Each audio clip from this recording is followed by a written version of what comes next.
Grace to you and peace from God our Father and from our Lord and Savior Jesus the Christ. Amen. So speaking of signs, I have this question.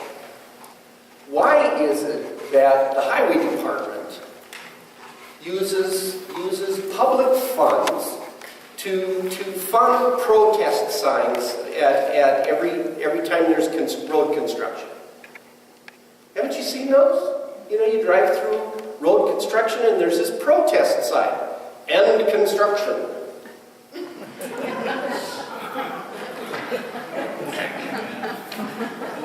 Sorry. So, yeah, thanks, Chad. Signs. And sometimes, oftentimes the way we interpret signs have to do with our perception and what we expect to see. Patrick, go ahead and give me the next slide. What do you see? What do you see?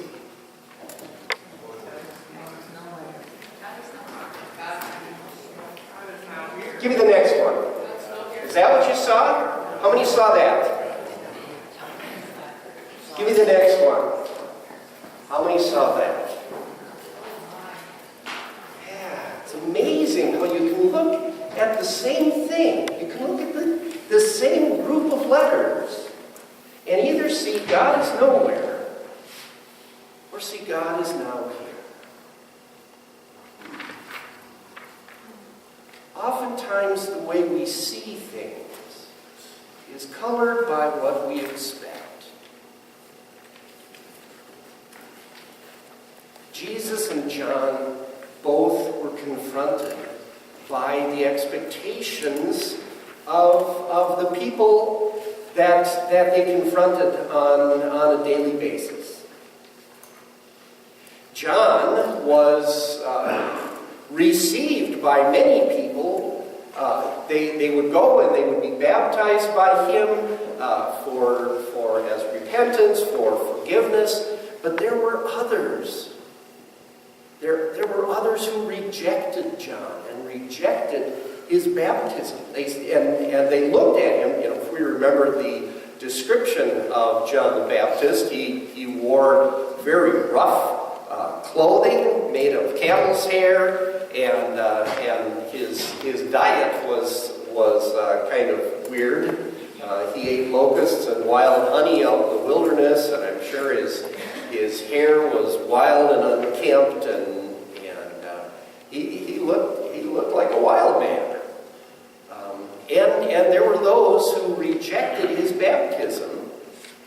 And they even went so far as to say that John was possessed by a demon. Yeah. Well, then Jesus comes, and Jesus is kind of the opposite. Jesus is not out in the wilderness. Jesus comes with his disciples, and they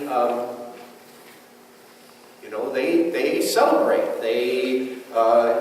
He goes to people's homes, and we hear a number of times of Jesus going to banquets like the wedding at Cana and things like that. So Jesus is involved in the people's lives. And he said, John comes and you complain that he has a demon, and the Son of Man comes and you complain that he's a glutton and a drunkard. So, what do you expect? What are you looking for? What do you want? What signs are you looking for? Jesus proves his identity by what he does.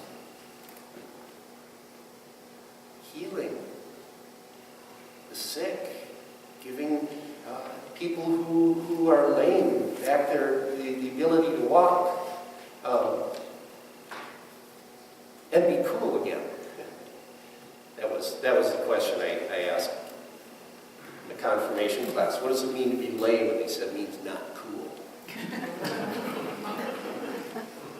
So Jesus gives people the ability to be cool back the ability to walk and gives blind people back their sight and all of these things. But still, there were those who witnessed and experienced Jesus doing all of those things that still rejected him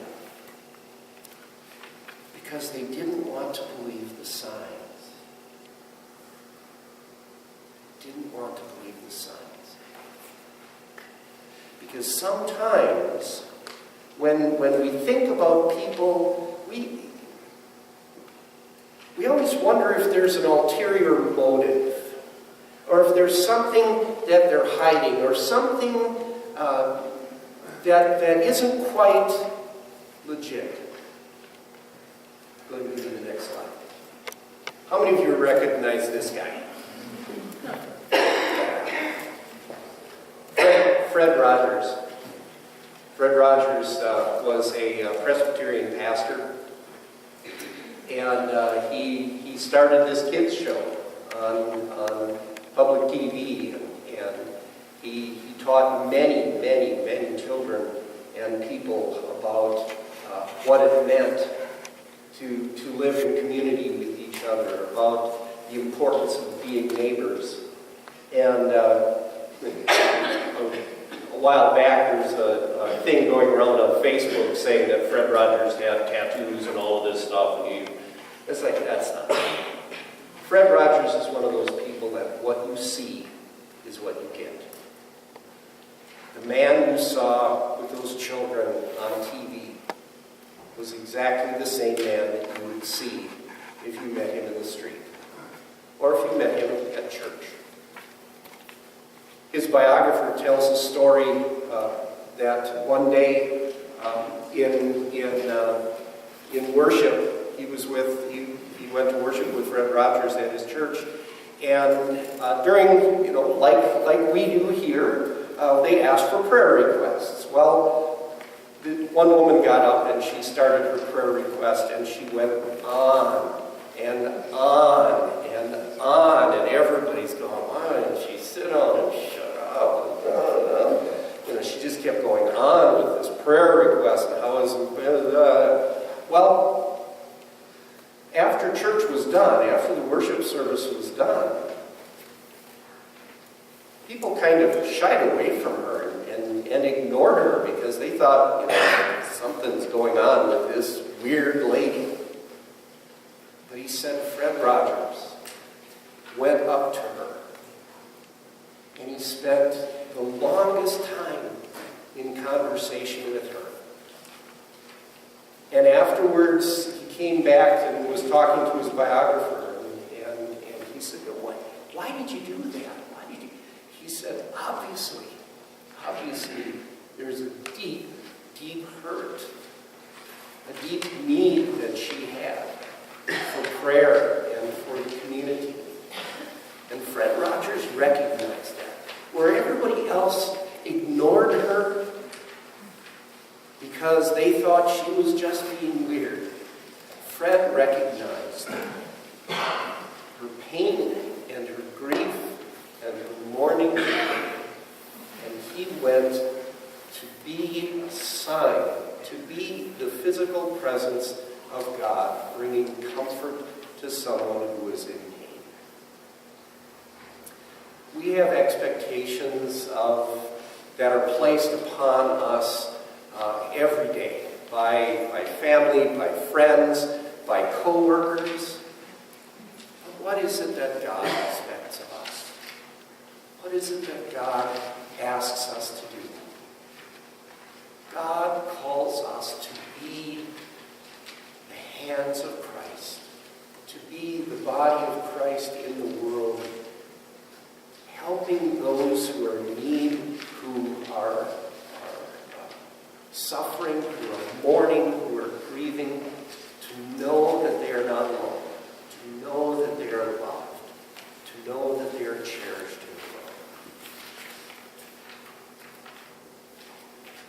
Because that makes a difference.